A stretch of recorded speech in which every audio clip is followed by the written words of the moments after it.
नमस्कार मित्रांनो, स्वागत आहे तुमचं पुन्हा एका नवीन अशा रोमॅन्टिक लव्ह स्टोरीमध्ये. तर मग चला सुरुवात करूयात आजच्या या भागाला. सकाळी सकाळी देसाई बंगल्यामध्ये पूजेची गडबड सुरू होती. देवला इमर्जन्सी आली की तो काही पूजेला थांबणार नाही म्हणून माईंनी सकाळीच पूजा करायचं ठरवलं होतं.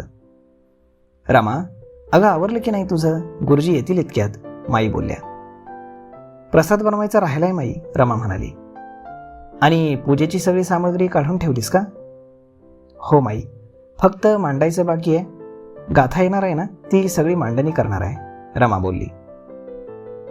अगं हो, पण ही पोर राहिली कुठे? वेळेत येते म्हणाली होती, माई. आणि तितक्यातच गाथाचा गोड आवाज माईंच्या कानावर पडला. त्यांनी वळून मागे पाहिलं तर गाथा उभी होती. आकाशी रंगाच्या साडीत खूप गोड दिसत होती. गाथा, अगं साडीत किती छान दिसतीयस, माई तिचा लोभ करत बोलल्या. हो ना, एकदम नक्षत्रासारखी, रमा आजी देखील म्हणाल्या. रमा, जा भाकर तुकडा घेऊन ये आणि पोरीची दुष्ट काढ. आत्ता आणते. मी खरंच छान दिसते ना माई, गाथा लाजत बोलली. खूप सुंदर, एखाद्या अप्सरेसारखी, माई असं म्हणताच गाथा खुदकन हसली. मग रमानं तिच्यावरनं भाकर तुकडा ओवाळून टाकला. तुझे बाबा नाही आले का? माईंनी विचारलं. थोड्या वेळानं येणार आहेत, तयारी करायची होती म्हणून मी पुढे आले, गाथा बोलली. बरं केलंस, तिथे पूजा मांडायची आहे, माई तिला इशारा करत बोलली. मी सगळं पाहते, असं म्हणून गाथा पूजेची मांडणी करायला गेली. हा देव अजून उठला कसा नाही? देव, माईंनी देवला आवाज दिला. आलो. देव नुकताच तयार होऊन खालीच येत होता.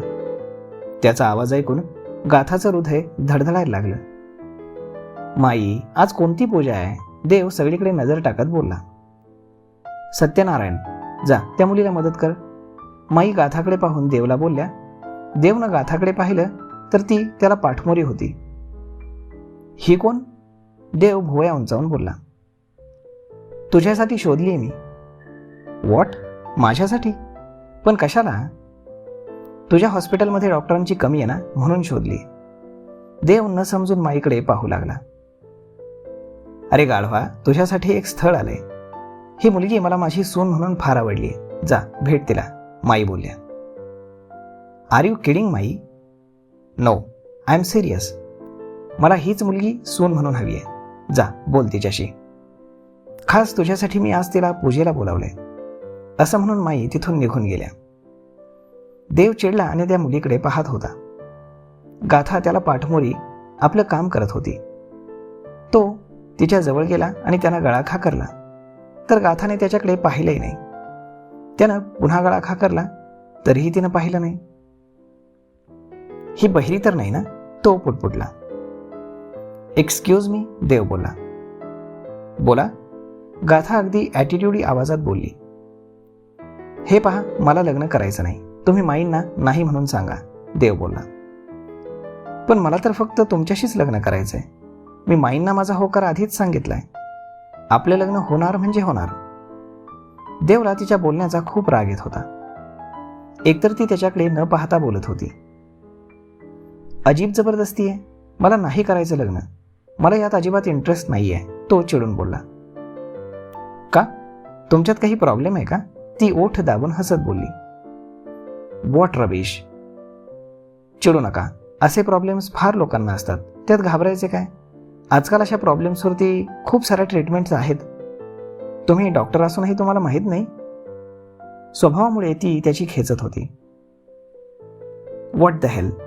देवनं रागानं तिच्या दंडाला पकडून तिला समोर फिरवलं. How dare you. तो रागाच्या भरात तिला बोललं आणि त्यानं तिला ओळखलंच नाही, पण ती त्याच्याकडे पाहून फक्त हसत होती. क्षणभर तो तिला पाहून नंतर डोळे मोठे करून पाहतच राहिला. साडीमध्ये गाथा अजिबात ओळखायलाही येत नव्हती. तू? तो आश्चर्यानं बोलला. तिला पाहून तोही शॉक झाला होता आणि चेहऱ्यावर हसू आलं. गुड मॉर्निंग, ती हसत लाजत बोलली.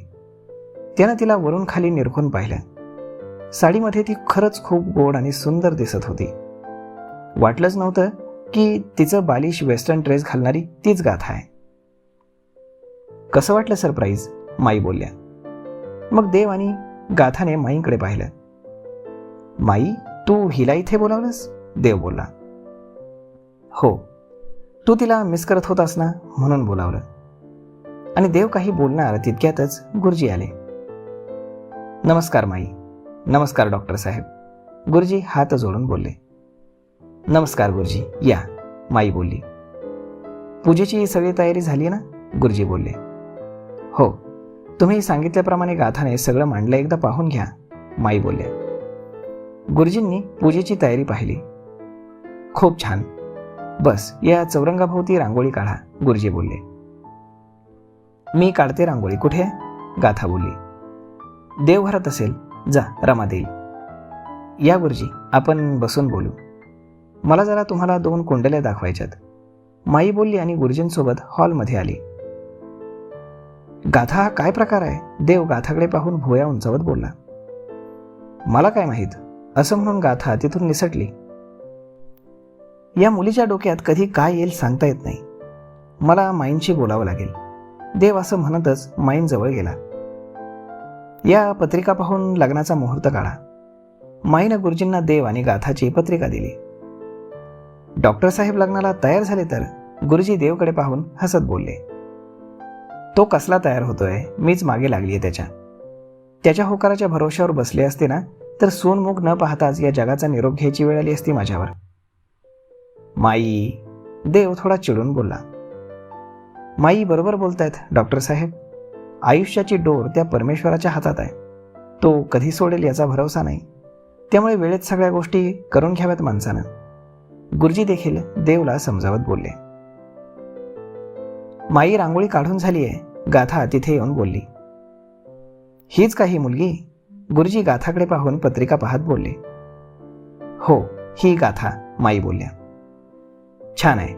मी आज या पत्रिका सोबत घेऊन जातो. पूर्ण पंचांग पाहून 1-2 दिवसात तुम्हाला सगळं सांगतो, चालेल ना? गुरुजी बोलले. हो, चालेल. चला पूजा करून घेऊयात. आमच्या डॉक्टर साहेबांकडे वेळ नसतो. फोन आला की निघावं लागेल, माई बोलल्या. आजारी लोकांची सेवा करणं हे पूजेपेक्षाही फार महत्त्वाचं आणि पुण्याचं काम आहे माई. चला डॉक्टर साहेब, गुरुजी बोलले आणि देवसोबत पूजेच्या ठिकाणी गेले. गाथा बाळा, तुझे बाबा अजून आले नाहीत, माई बोलल्या. ते येतील माई, आपण पूजा सुरू करू.